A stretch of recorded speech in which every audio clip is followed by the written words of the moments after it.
Hey dreamers, Bryce here from Midnight Notion, singer, songwriter, musician, big fan of Metallica, but I have no idea what my favorite Metallica song is. Could it be Fuel? Let's use math to find out. Cue the intro. So Ted, give it to me now! For the best Metallica song!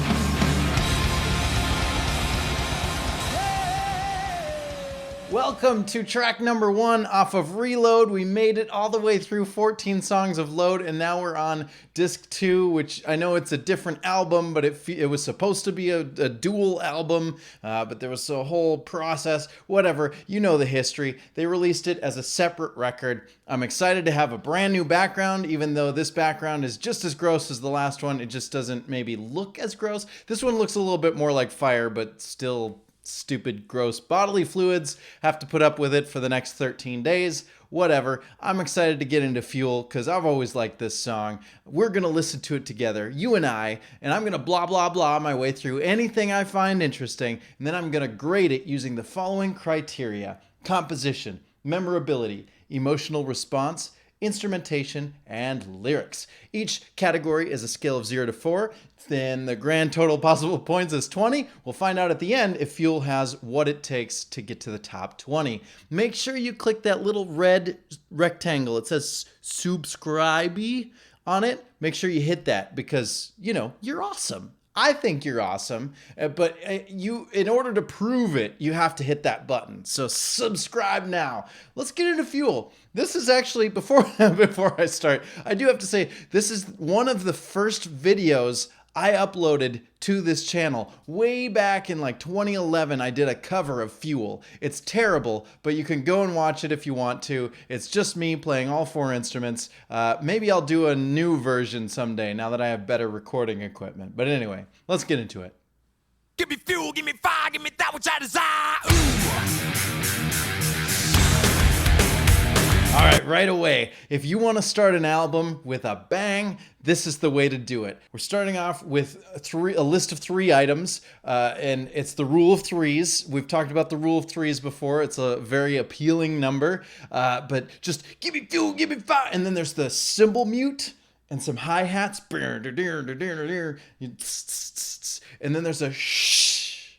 And then this beat, boom cha boom cha boom cha boom cha. It's a very moving beat, and I've referred to this beat as the Fuel beat, even though I know there are thousands, probably hundreds of thousands, probably millions of songs before this that have used that pattern. Boom cha boom cha boom cha boom cha.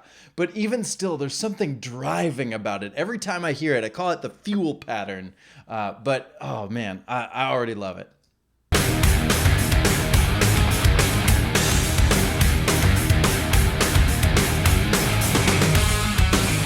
Halftime feel. Back to it. Turn on, I see red. Adrenaline crack my head. Natural sugar, paint me dead. Pat Boone, Debbie Boone. Really classic Phil. I really love what the drums are doing in this song. This is one of the first, I don't want to say it's one of the first songs I learned how to play on the drums. That's a lie. That would have been Blink-182. But I know that when I was learning this song, I was obsessed with how the pattern keeps changing. During the verses, we have a boom, ba-cha-doom, boom, ba-cha-doom, and then something different, right? Each time it starts with a turn on, I see red, and then there's a pattern. Ba-ba-doom, ba-ba-doom, ba-ta-psh. But that pattern is different every time. Ta-doom, ta-da-doom, ksh. Pay attention to what the drums are doing in the verse. It changes there's not once does it repeat. Sometimes he's hitting the snare on the 1, sometimes it's the 2, sometimes it's 3 or 4. It changes it up. Sometimes it's a lick where it's like snare and then hi-hats. He's doing a lot of different things. But I appreciate that. We talk in music about endings. There's a beginning part, and there's a certain ending, and then there's a repeat bar, and then you go back to the start again. And instead of going back through the same exact way, you jump to a different ending. That's what he's doing. He's creating different endings each time he goes through the verse. So if you were to script out onto sheet music what this looks like, you have multiple endings for the verses. Really cool, well written. I approve. I see red.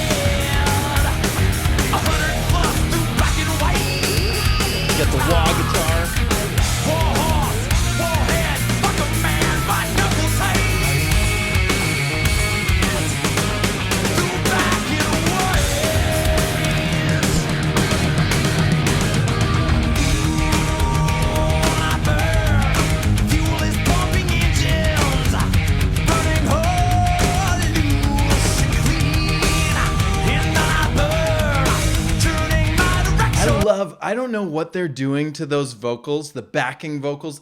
Ooh, I burn. I'm gonna make everybody in the town break their ears. But ooh, I burn. There's some. It's got to be affected. Almost sounds like a train, like woo woo. I don't know what they're doing, but it's really cool. Ooh. And then, oh man, there's so much to celebrate. The drums are carrying this song. This is a band that's been just riffing for the last 14 songs. It's been all guitar, but holy crap, Lars is going to town on this song right away. First song on the record. This is how you start it. I've been saying record after record after record, they have these slow burn intros. They have this reverse effect guitars. We have an acoustic guitar part. We have, this clean guitar thing. This is just boom, let's go. And it's fast and it's energetic. Now he's going double kick pedal. And then on top of that, he's on the floor toms. He's got two floor toms. And then offsetting it with every once in a while a cymbal hit. Sometimes there's a double snare. We got a lot of cool tom fills going on. This is just magical. And then you have the guitars. Just a simple riff.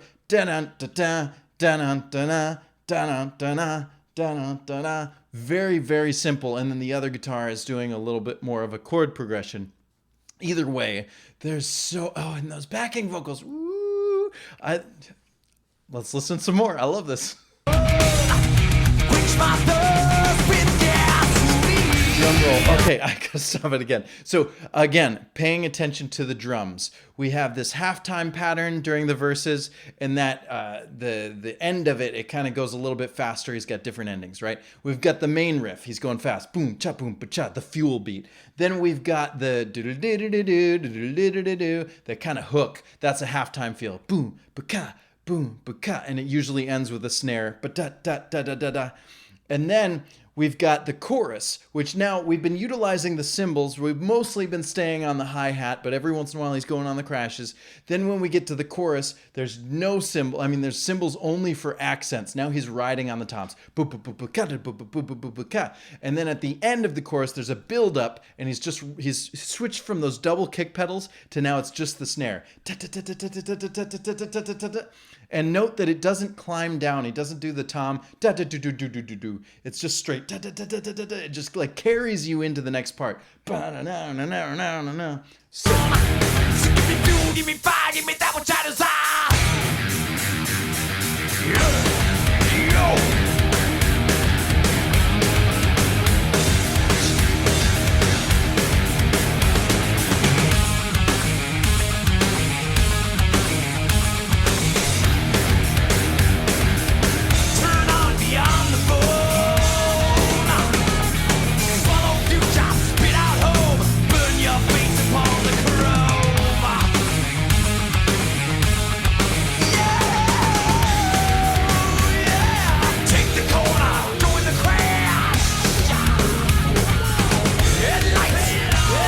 Go back to that. There's one little bit there, the end fill, the call and response, the ending of the drums there. We've got a hi-hat on the one, and then snares, E and a, da da da, and the guitars emphasize that with a ch-ch-ch. I'm gonna back it up just a little bit so you can hear that. Listen to this. Right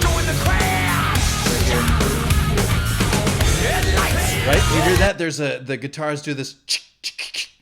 But that first one is an offbeat and it's just on its own. They're just scratching the guitar. And then after that, they're going, and the snare drum is emphasizing right there. Oh, you're going to scratch? I'm going to scratch too. And they all do it together. One more time.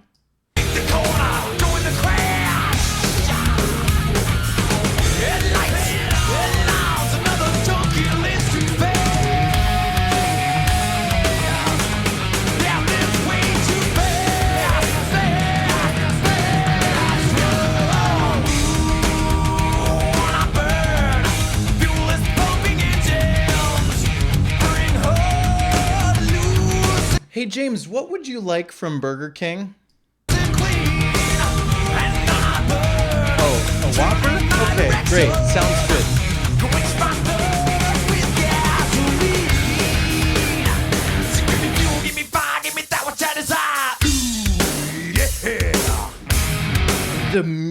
his voice. Ooh, yeah.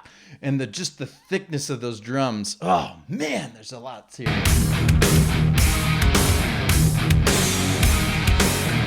Four times. That's two.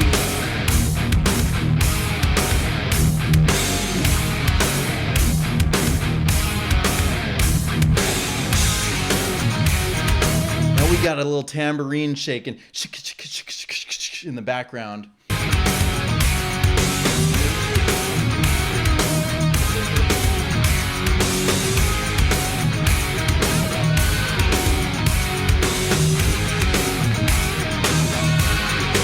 There's a second level of this solo in the background. You can hear another guitar, another wah just kind of going, meow, just meow. We're bringing the meow back. They really like to meow, apparently. The last song had some meows in it. But as Kirk is kind of riffing, I'm going to rewind it a little bit. Listen to these little wow. Just an extra layer there. They're not going to play that live. It's just for the sound recording. But it adds depth to the song. It adds depth to the recording. It's nice.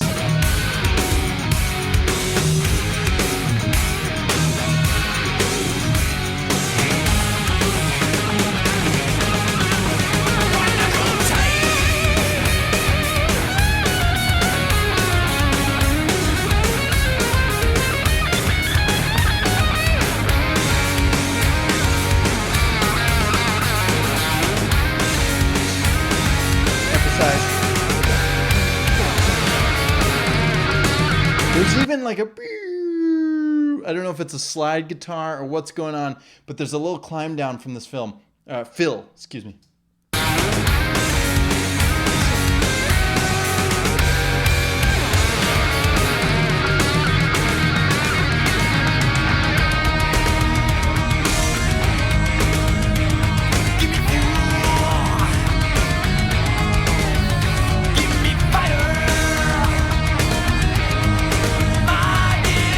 There's a lot of stuff going on in the background with the vocals that we never get live. When you hear the song live, he never does the ooh, give me fuel, give me fire. He just like isn't singing it at all. I don't know why he cut that part out. It's not, I mean, it's nice to let Kirk's little lead here kind of carry itself. It's nice to hear that when you hear this live, but there's a lot of like moaning, a lot of ooh, ooh, something going on in the background. And then for some reason, when they play it live, instead of ooh, whopper, that's not what they're saying. But instead of doing those backing vocals, Jason converted to on and on and on and on. And I don't know if that's in the official lyrics. I won't look at the official lyrics until I'm about to give the lyric score. But what I'm saying is that it's interesting to me how songs evolve over time. Sometimes you record a song one way, and then you go, hey, maybe it sounds different or better this other way, and then you only play it the other way from there on. We got that from the Four Horsemen. They don't have that whole middle section anymore. Even Blackened cuts out a section of it live.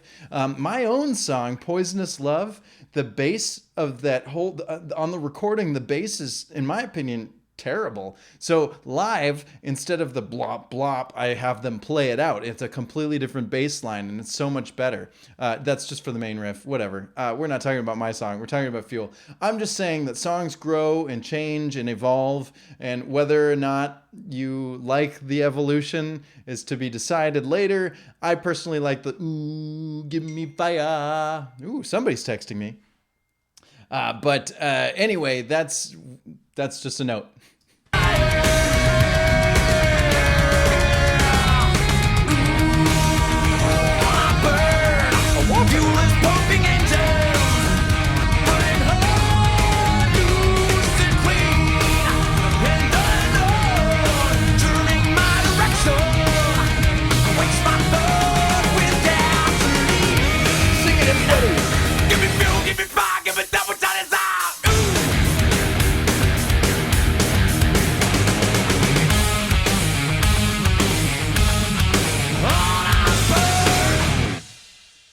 Wow.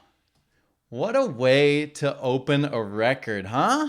What a freaking fiery start. I'm jazzed up, man. I'm ready to rock. Let's give this sucker some points.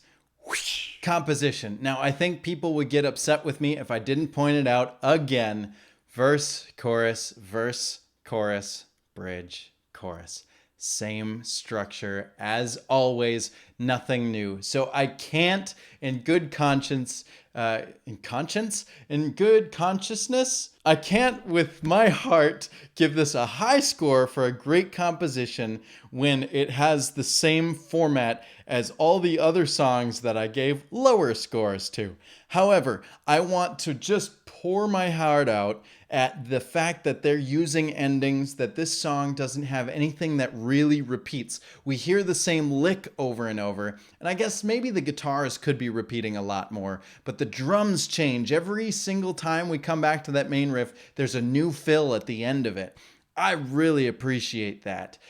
This song frickin' goes. It starts with the hook right off the bat, doesn't even wait. Give me fuel, give me fire, give me jabba, jabba, jabba, jabba. I know that's not the words. I'm just saying it's a really great song, compositionally speaking. They have build. They're growing the song. They once it starts feeling like we've been going the same speed, they bring it to halftime, and then they amp it up again, and then they pull it back, and then they pull it back even more. It's just the drums, and they keep it slow for a while, and then just the frickin' guitar solo comes in, and you're just... How can you not bang your head for this whole song? And it's short. I love how short it is. It's quick, it's to the point, it's energetic, a lot of great things. I love it. I'm gonna knock it for following the same formula, but otherwise it's fantastic. Compositionally, that's a 3. Memorability. How memorable is this song? It's a meme, for crying out loud. Maybe it's not a meme, but like people make fun of that main hook. Give me fuel, give me fire, jabba, jabba, jabba. I love that. I love stuff like that. What was it? The most interesting man in the world. I don't always get fuel and fire, but when I do, I jabba, jabba, jabba. Something like that. There's all kinds of stuff like that. I think that makes it really memorable. But more than that, even the drum beat, boom, cha, boom, ba, cha. I think that's really memorable. I think is really memorable. I think I think ooh, I burn. Like there's so many things to remember about this song. There's those nice accents before the solo. There's just, how can you forget this song? Memorability, you can't deny it. This one sticks. That's a 4. Emotional response. I have to admit, I have a special place in my heart for this song. It's one of the first guitar solos I ever learned how to play. I always liked this song from the very beginning, and I never got tired of it. And the wonderful thing about this one is that it's not so overplayed. It's not Enter Sandman levels of overplayed. It's not the song that comes to every single concert. It is still kind of rare. I've seen it live maybe once or twice out of the 7 or so times I've seen them, maybe 8. I don't know how many times I've seen them, but it's not at every show. It's actually kind of rare at this point. So I appreciate that. I like that I don't know if I'm going to hear the song, but when it does come on, I'm going to be really happy and I'm going to be screaming it loud and I'm going to air drum my way through the whole thing. So emotional response, big place in my heart for this one. That's a 4. Instrumentation. I also really love what they're doing in this song. Everybody's got a part to play. I know Jason is a little bit back in the mix. You can't really hear what he's doing. And I guess he's not doing a whole lot different from what the guitars are doing. But those guitars are just shining. And it's not a difficult lick, but it's really fun to play. And those wahs and like the layered wahs, and James is singing in the oohs that sounds somehow like one of those train whistles. I don't know. I think they're doing a really great job here. I love what I'm hearing. So instrumentation, I'm going to give them a 4. Lyrics. Now, when we were on the song Motor Breath, I was complaining that it didn't connect with me because it was basically saying, if you don't like cars, then screw you, you're not cool enough. This one feels like it should fall into that same category, but when you really look at these lyrics, they're a different level entirely. This isn't specifically talking about cars. James is referencing cars, but I happen to believe that this song is more of a metaphor. It's not like Motor Breath. It's more, he's referring to like fuel as like what you put into your body and this adrenaline junkie. He uses the word junkie in the song, and join the crash, right? These are all references to cars and going fast. But I think that going fast is actually a metaphor for addiction, for drug usage, alcohol, whatever your vice is. The way that it like give me more, give me more, give me more. That's an addictive like way of speaking. This song also includes all of the things that I like to see in lyrics. It's not spoken word, it's written poetically. There's list items, there's fractured sentences. The rhymes feel right. Nothing feels out of place. It flows really well. It's fun to sing, rolls right off the tongue. It's got the right alliteration, and just everything feels right about this song. So I have to say, I'm really happy about these lyrics. Even though I'm not really a car guy, I appreciate the extra layer, the extra interesting layer on these lyrics. So I'm going to give this one a 4. And so Fuel gets a grand total of 19 points. Where does it find itself on the board? Oh no! 7th place, tied with Creeping Death. Similar fast song, lots of tom work on that one as well. But like I said, I told you the ties were coming, and here they are. Now our top 20 has 3 ties. We have a 3-way tie with Puppets, Wolf, and Bleeding Me. We have a 2-way tie with Creeping Death and Fuel, and a 2-way tie with King Nothing and Through the Never. And our outlaw of Torn is now on the chopping block, so say goodbye to Holier Than Thou. Most of you are not going to miss it at all, but there's our top 20. It's quite the list, and we have so many great songs to go. So now it's your turn in the comments below. Using my methods, what score would you give this song? Tell me right there. Just do the type it in and let me know. Make sure you check out my music, Midnight Notion. It's on all of the platforms that you use online to get music: YouTube, Spotify, iTunes. I'd appreciate the streams. Thank you very much. And of course, smash that subscribe button, because tomorrow we're going to jog our memory and see if it remains. I'll see you then. Thanks for watching.